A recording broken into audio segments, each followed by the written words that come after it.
வணக்கம் மக்களே, மீண்டும் ஒரு காணொலியில் சந்திப்பதில் மகிழ்ச்சி. இன்றைக்கு பார்த்தீங்கன்னா எல்லா செய்திகளையும் ஒருக்கா பார்த்து விடுவோம். முதலாவது செய்தி லண்டனில் வெக்கு என்றால் போட்டு வாங்குறது.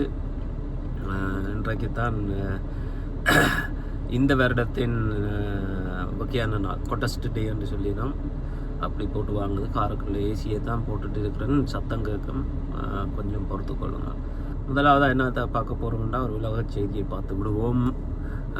என்னென்று சொன்னால், நேற்று இரவு முழுவதும் ரஷ்யா உக்ரைன் மீது கொடூர தாக்குதலை தொடுத்துள்ளது. விடிய விடிய போட்டு தாக்கிவிட்டனர்.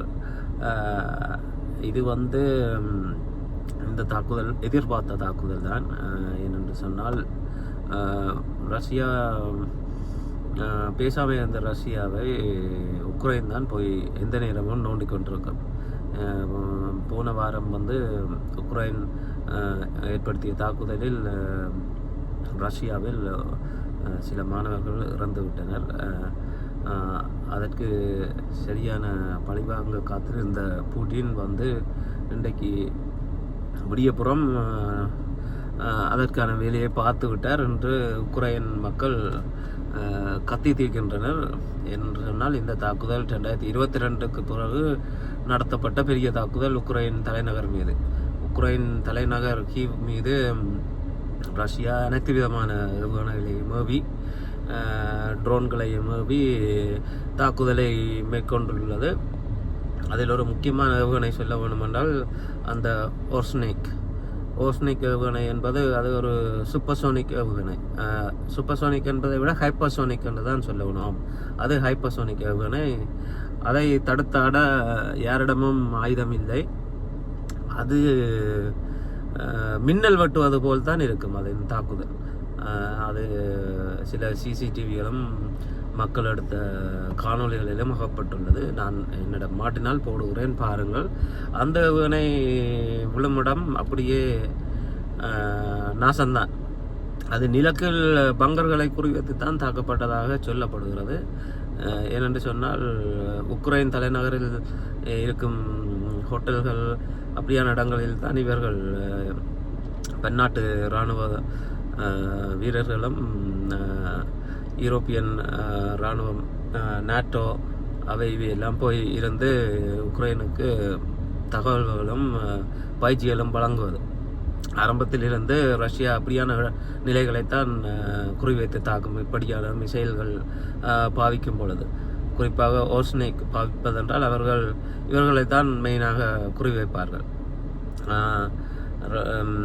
உக்ரைனின் பொருளாதார நிலைகளை குறிவைப்பதாக இருந்தால் அவர்கள் சாதாரண ஏவுகணைகளையே பயன்படுத்துவர், ட்ரோன்களை பயன்படுத்தி தாக்குவர். இது முழுக்க அந்த கூத்தாடி செலன்சியினால் தான் நடந்தது. அப்படியொரு அந்த வார்த்தையை விடுவோம். அப்படியொரு நிலையில் தான் தமிழ்நாடும் சிக்கியுள்ளது. அப்படியானதொரு கையில் எப்படி உக்ரைனில் மக்கள் அவரை பார்க்கின்றனர். நடிகராக பார்த்து அவருக்கு வாக்குகளை செலுத்தி மக்கள் நடிகராக பார்த்ததை விட அவரை ஆட்சியில் அமர்த்த வேண்டும் என்று அமெரிக்காவும் உளவுத்துறைகளும் பிரச்சனைப்பட்டு அவரை மக்களிடம் கொண்டே துணித்தன. எப்படி 2026 தேர்தலில் மக்களிடம் திணிக்கப்பட்டதோ தமிழ்நாட்டில் அந்த நடிகரை, அதுபோல் தான் செலன்சியும் திணிக்கப்பட்டு அவரை ஆட்சியில் அமர்த்தி பின்னால் இருந்து இயங்குகிறது அமெரிக்கா. அது அனைவருக்கும் தெரிந்த உண்மைதானே. அப்படியான பொழுதில் இன்று அனைத்து ஊடகங்களும் கதறுகின்றன, புட்டின் மிருகத்தனமான தாக்குதலை மேற்கொண்டுள்ளார் என்று சொல்லி. புடின் யுத்தம் ஆரம்பித்து இத்தனை ஆண்டுகளிலும் ஒரு மென்மையான போக்கைத்தான் உக்ரைன் மீது காட்டிக் கொண்டிருக்கின்றார். போர் வல்லுநர்கள் கணித்தது ரஷ்யா 3 நாளில் உக்ரைனை பிடித்துவிடும் என்று சொல்லி. அப்படி 3 நாளில் பிடிப்பதாக இருந்தால் பல்லாயிரக்கணக்கான மக்கள் இறக்க நேரிடும். அதன் பிரகாரம் தான் புடின் ஆரம்பத்திலே சொன்னது, இது 3 நாளும் எடுக்கலாம், 3 வருஷமும் எடுக்கலாம். என்று சொல்லி அதுக்கு நாங்கள் தான் அவர் மெதுவாக போய்கொண்டிருக்கின்றார். ஆனால் உக்ரைன் விடுவதாக இல்லை. அவர் பேசாமல் இருப்ப நினைத்தாலும் உக்ரைன் தன்னிடம் இருக்கும் புது ஆயுதங்களை இவர்கள் தூக்கி கொடுக்கும் புது ஆயுதங்களை தூக்கி ரஷ்யாவின் ஆயுதங்களை தூக்கி சண்டை நடக்கும் எல்லையில் போடாமல் மிகவும் டீப்பாக சென்று சண்டை நடக்கும் களத்தில் இருந்து 1000 கிலோமீட்டருக்கு அங்கால் இருக்கும் நிலைகளையும் தாக்க தொடங்கிவிட்டனர். பொறுமை இழந்துதான் இன்று இந்த தாக்குதல் நடத்தப்பட்டிருக்கலாம் என்று பரவலாலும் பேசப்படுகிறது. ரஷ்யா உக்ரைன் சண்டையை தொடர்ந்து உன்னிப்பாக கவனித்து வருவோம் என்ற முறையில் அப்படித்தான் எனக்கும் தோன்றுகின்றது. பொறுமை இழந்து இணையவாசிகளும் என்ன புடின் இப்படி பார்த்துருக்கிறார், ஒன்றும் செய்கிறார் இல்லை என்று கேள்வி கேட்டுக்கொண்டே இருந்தனர். என்று அனைவரும் அதையே சொல்லுகின்றனர். இது செலன்ஸ்கியின் வலிந்து இழுத்து எங்கள் மீது கொண்டு போடு என்று சொல்லி வேண்டி காட்டிக்கொண்டது போல தான் இருக்கின்றது. ஓகே, அதுதான் இன்றைய உலக செய்திகள் ஒன்று. அடுத்து தமிழ்நாட்டில் நடந்த செய்தி தான் என்னென்று பார்த்தால், கோயம்புத்தூரில் நடந்த அந்த சிறுமி பாலியல் வன்புணர்வு, அதன் பின்னரான கொலையும் முழு தமிழ்நாட்டையும் முழுக்கியுள்ள நிலையில் பத்திரிகையாளர் சந்திப்பு ஒன்றை மேற்கொள்ள இருந்த காவல்துறை அதிகாரிகள் பத்திரிகையாளர் சந்திப்பு ஒன் ஏர் என்று நேரலையில் வரும் முதல் அவர்கள் செய்த செயல்தான் இன்று பெரும் சர்ச்சையை உண்டாக்கியுள்ளது. ஒரு சிறுமி கொடூரமான முறையில் கொலை செய்யப்பட்டு இருக்கின்றால் அது சம்பந்தமாக நாங்கள் இன்று பேச போகிறோம், அறிக்கைகளை வெளியிட போகின்றோம். என்ன இருந்தாலும் ஒரு சிறுமி கொலை செய்யப்பட்டு விட்டார்கள் என்ற ஒரு துளி கவலையும் உண்டு, ஒரு துளி சோகமும் உண்டு இந்த காவல்துறை அதிகாரி. அதுவும் ஒரு பெண் அதிகாரி அந்த மைக்குகளுக்கு முன் அமர்ந்திருந்து சிரித்து காய்ச்சொண்டு அந்த நிகத்தை போலீஸ் போடும் கட்டையை வைத்து தனது நிகத்தை செஞ்சு கொண்டு சிரித்தது பெரும் சர்ச்சையை ஏற்படுத்தியுள்ளது. தவக்க தொண்டர்கள் இணையதளத்தில் அதுக்கு முட்டு கொடுத்தனர். அது உண்மையில்லை, அது ஏஐ தொழில்நுட்பம். இப்பொழுது எல்லாத்துக்கும் ஒரு ஷாட்டு வந்து விட்டது. ஏஐ தொழில்நுட்பம் செய்வதெல்லாம் செய்ய வேண்டியது, பின்பு சொல்ல வேண்டியது அது ஏஐ தொழில்நுட்பம். ஆனால் அது ஏஐ தொழில்நுட்பம் இல்லை, உண்மையான காணொளி தான். பல ஆங்கிள்களில் இருந்து எடுக்கப்பட்ட காணொளி இப்பொழுது இணையத்தில் வந்துவிட்டது.